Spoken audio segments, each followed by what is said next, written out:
C'est une méthode comptable qui cherche à inventorier les flux entrant et sortant d'un système.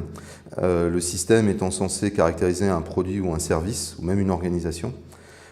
Ces flux, il s'agit globalement de ressources consommées, d'émissions dans l'air, dans l'eau et dans les sols, associées à des procédés industriels. Cette méthode est normée par la norme ISO 14040 et la norme ISO 14044. Ce sont deux normes fondatrices qui ont été suivies de normes dans le domaine de l'eau, une norme sur l'empreinte eau, une norme sur l'empreinte carbone, et plus récemment une norme sur l'empreinte des organisations, 14072, qui sera publiée d'ici la fin de l'année 2014.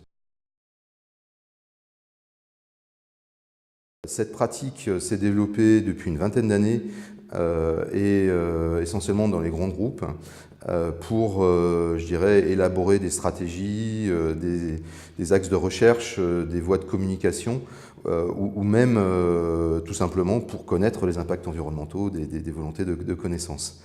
La réglementation appuie ces démarches, tant en France qu'à l'international, est liée à la responsabilité étendue du producteur.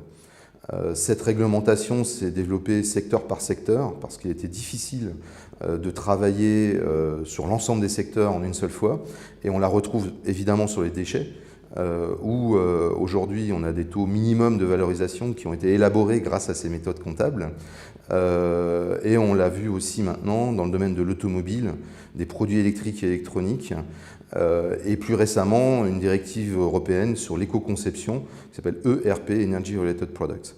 Donc ces pratiques aujourd'hui se développent en France et à l'international, les groupes se l'approprient et de plus en plus d'entreprises rentrent dans ces démarches.